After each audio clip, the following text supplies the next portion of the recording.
As a producer, you were there to support the director and help them achieve their vision. And you know, my other producers and I, we hired a director, Daniel Sam, kind of like at the sort of right before we started shooting. He came at the last stage, so he was there for us to direct the movie, but we were also there for him to support him however he needed it. And you know, this is his first major feature, so having been through, kind of having been through the ringer a few times, I could really help him out in trouble spots. But I could also bring in, my creative team that I work with, like Greg Nicotero and Howard Berger doing the makeup effects, or Nathan Barr doing the score, and helping him with the sound design, just things that I had a lot of experience at. It's like I would kind of stay out of his way, and then if there was areas that he was having trouble with, I could always come in and help him creatively. But he did such a magnificent job on the film. It was really just kind of, it was a pleasure actually, to really sit back and watch it all come together. What was it about Daniel that kind of you're not standing alone, you're with well, Daniel is an amazing, he comes from, he really understands performance and acting, and he found, he found Patrick, he found Ashley Bell. His sense of casting is so good, and we really wanted to get great natural performances out of the film. And it was hugely important to him. His favorite director is Lars von Trier, and I love Lucio Fulci and Dario Argento and Tobe Hooper, and so it was actually a very interesting merger of our tastes, where Daniel is really, who would look at a film like The Idiots, the von Trier film, and really love the performance and the disturbing nature of that movie. And I, come from the place of visceral horror, of wanting to have like axes chopping and heads being cut off. So it was actually a great way to kind of get a healthy mix of the two in the film. Okay, well, this isn't the first Exorcism film to be out there, obviously. But, no, it's not. But tell me what you guys did to make this. To make it different. Well, I mean, obviously, the big question everyone has is, how are you going to make a film scarier than The Exorcist? And the answer is, you're not. Nothing will ever be. It's the scariest movie ever. Don't even try. But what you can do is make something great and original.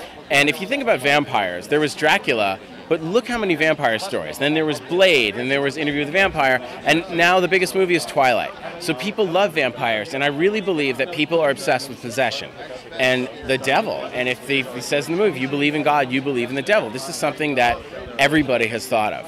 And The Exorcist is such a force in pop culture that no one's even attempted it. And it was the script. It was Huck Bacco and Andrew Gerland's script that really attracted me to this. I thought it was such an interesting take. And if you think about Cloverfield, that's essentially a Godzilla movie, but they did such a smart, it was done so smart and felt so modern and so fresh that, we wanted to do that. I thought this could be like Cloverfield.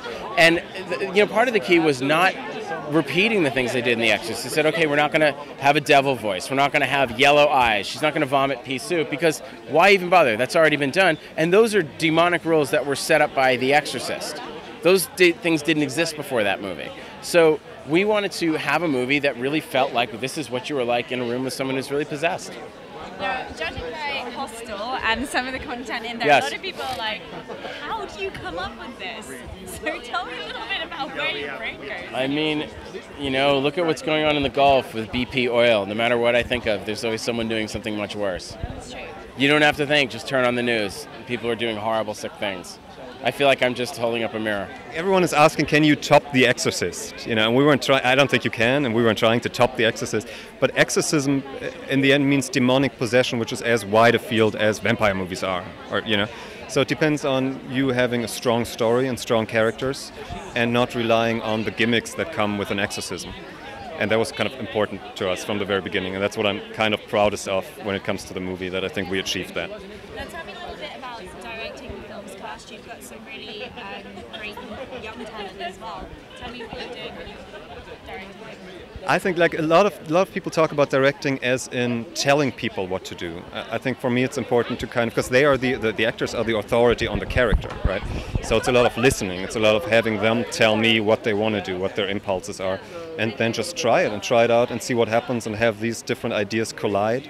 And I think you get something really rich and faceted out of that you wouldn't if I just told everyone what to do, we shot it, and that's it. So it's a bit of a different approach that way. Well, it's called The Last Exorcism, and I am the exorcist in it. So that's really kind of cool. Pretty big role. It is a big role.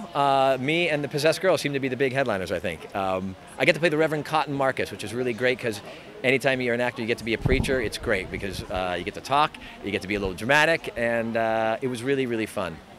And how was it working with Daniel? Daniel Stan was fantastic. He's somebody who I have not worked with before, and he had a very unusual way of working. He would let takes go on for a very long time. He would let us sort of go off the script, and he would encourage us. He had more patience than anybody I know because he would sit there and listen to me talk all day long and never seemed like he got bored. And I'm sure there was moments where it was very boring. And what was it like doing a horror film? Horror film was fantastic. It's one of my favorite genres. You know what? One of the reasons I got into movies is because I saw movies like The Dark Secret of Harvest Home, Alien, Burnt Offerings. So if this movie can make a couple of 14-year-old boys go, oh, then it's money. It's fantastic. I play Nell Sweetser, who is 15 years old, and she's thought to be possessed. And I went after this role with a fury. I wanted it the second I saw it, and I got a chance to prepare for it. I read every single book possible, and I went to every Baptist church I could find, and I love the character so much. It's so huge, So yeah. What it's like being directed by Daniel. Oh my, absolutely. Daniel is an incredible director. He works in about 40 or some odd takes a scene, and to be able to be on set and do that many takes, and be as free to try whatever you want. And a lot of times he would say, do you feel like doing something, or what he would welcome my input, and I had never in a million years dreamed I would even be able to give my input. So he created that atmosphere. Yeah. Now, what was it like working in a horror? I love horror, actually. I grew up on watching The Exorcist and watching Pumpkinhead and everything. So actually, to be behind the scenes, there was a blood pump on set, which was amazing. I touched it, and they custom made my vomit, which was incredible. I got a text asking if I was a vegetarian, and I said yes, but I eat fish. And they said, well, we're making your vomit for you, so we want to know what to put in it. And I was like, this is a classy film. This is a high-class horror film. When you get a text about your ingredients, so. Well, yes, I do play a pastor, an evangelical pastor, and the plot has some twists and turns and interesting things, and I hope everybody enjoys it. It was amazing working with Daniel. There was improvisation in the auditions, and he gave us rein to kind of interpret things. And when somebody gives you, 10 minutes notice to do a black mass, you kind of have to think, okay, and what do I know about all that stuff? And I was raised a Catholic, and but geez, I didn't anyway. So it was a huge, it was an amazing experience. I love to act. I love to be in movies, and I shot a couple great scenes with Nick Cage in Bad Lieutenant. Different stuff, but this was different because it gave me a chance to put some of myself in there. I play Caleb Sweetser, who is a bad kid. He's not good, not in the slightest. So how did you get into preparation for your role? Not talking to anyone. Now, you've worked with some interesting characters on the film. What was it like working with the rest of the cast? Oh, it was fantastic. It was great. Yeah, everybody was great. What's your feelings about the horror genre? I'm scared to death of horror, but it's exciting. And because I know everyone, I'm hoping that I'm not scared. Well, I play, a man who's very desperate because his daughter, he feels, is possessed. I mean, he's a religious man, so he feels that there's some real, a demon in her. And so he reaches out to Cotton Marcus via a letter and says, I need help with my daughter, save her soul.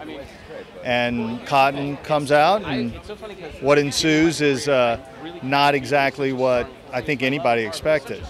Working with Daniel I've been doing this 30 years. Working with Daniel was without question the most exceptional